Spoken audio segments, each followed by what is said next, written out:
Dati ko buhay po yan. So, meron po ako, nag-uupahan po ako dyan ng 8 years.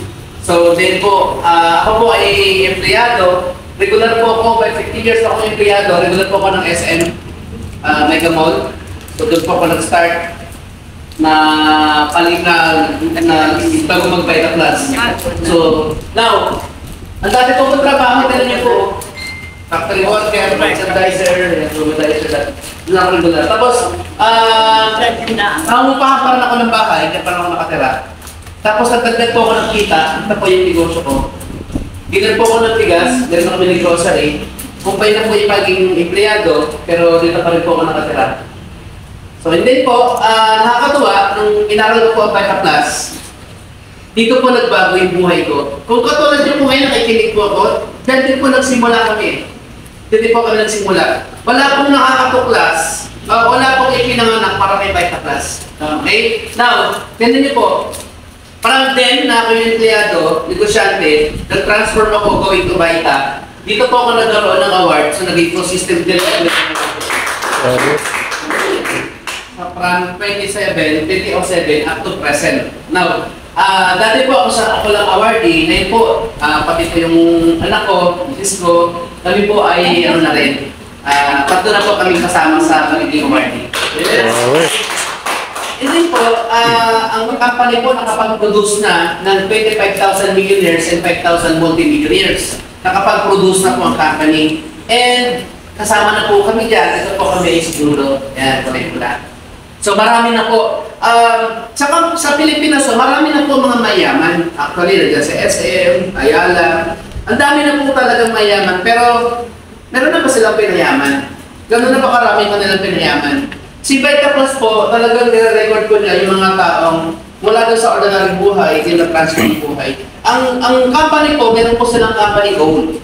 Ang company goal po ng company natin ay ang mga tao maging dealer na Vita Plus, at turuan maging entrepreneur, at maging kumita ng extraordinary income. Yan yung unang goal.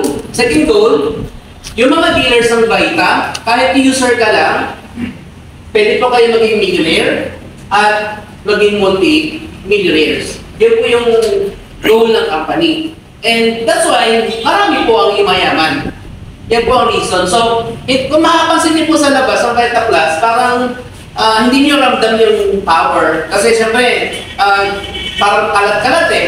Si Mari, ganito, hindi kumikita, si ganito, parang wala naman nangyari. Sa labas po ninyo makikita lahat ng negative, pero ang hindi niyo pa alam, pagka po anniversary, tinitipon na pa mga Vita Plus dealer. Kulang po yung Araneta, limited po yung ticket dyan.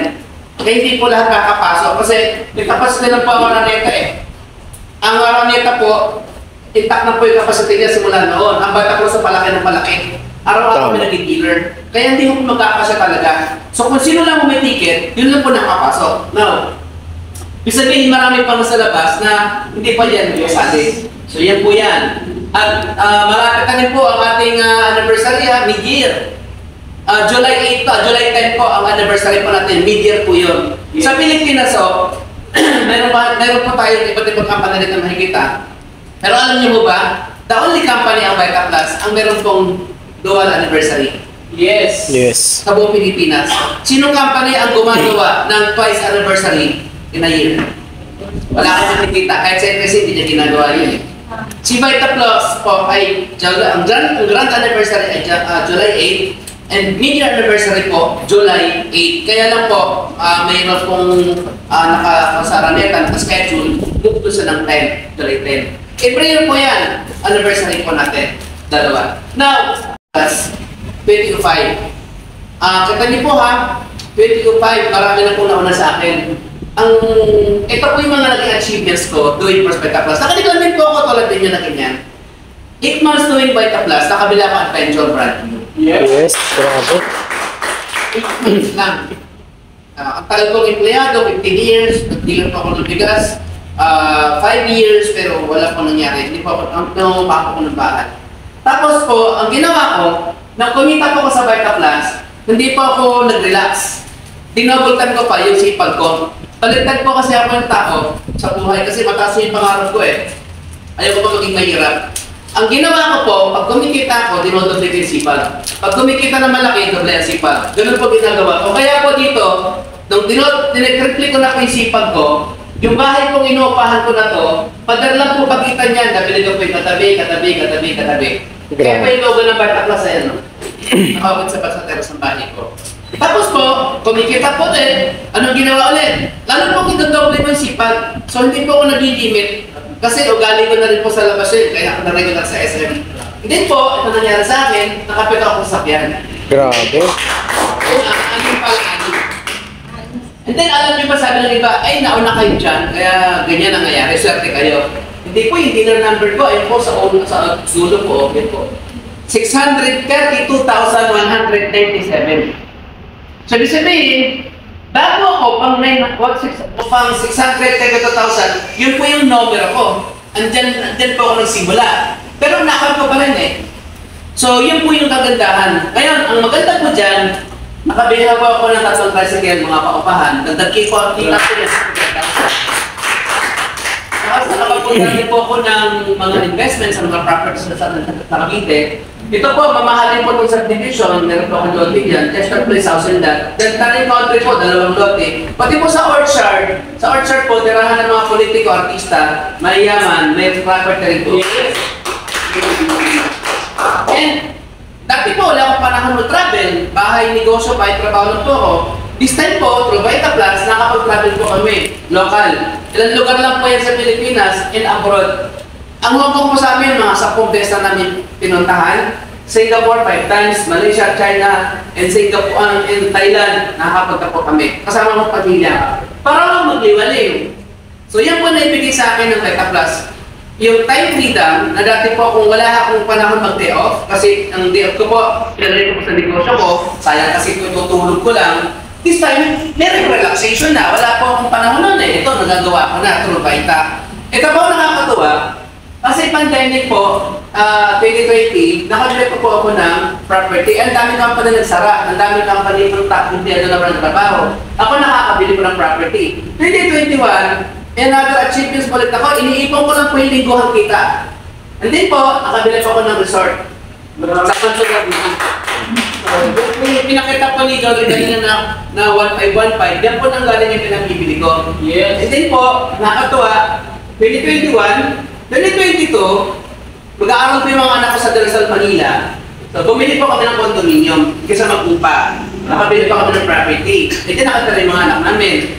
So, ang maganda po, nakakatuwa din, dahil nag-request yung mga anak namin ng, dati pwede bang bumili na isang sakyan para mag-practice kami. So sabi ko, sige, pili tayo, ano napili ninyo? Pumili po sila, ito po napili nila, territory.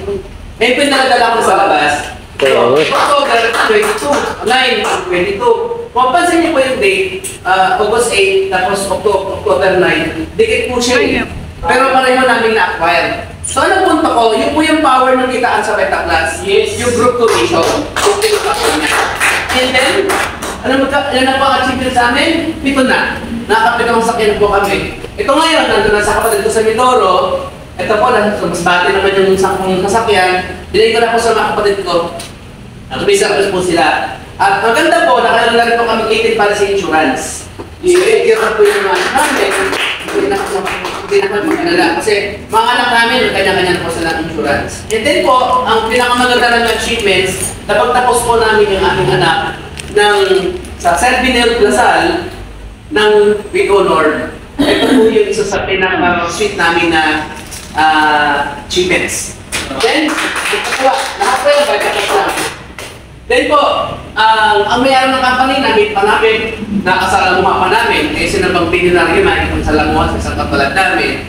So, nakakatuwa po nakasalamuha namin. And then yung angel ko, ito po yung dating Jollibee naman ng Jollibee. Ngayon po, yun po yung nagtuturo sa amin. Ginaya ko lang din po siya, ngayon po maganda na yung buhay. So, talaga po, totoo po yung sinasabi ni Apple John Reed na kumatot pa sila ng 2 milyon sa isang buwan ng kita niya. So, marami na akong kinagawa yan. Marami na sa kanya. At tuloy-tuloy pa po ang kita niya up to now. And then po, ito naman yung mga leaders ko na tinuruan ko na nakinig naman po sa akin. And then po ngayon may mga sakyan na rin po sila, may mga bahay na rin po sila. And then po ito, grade 6 na po ito. Nakakatuwa po yan, tinuruan ko po yan, taga-Butuan. Ang bahay po niyan, putas-putas. Talaga pong wala po talaga.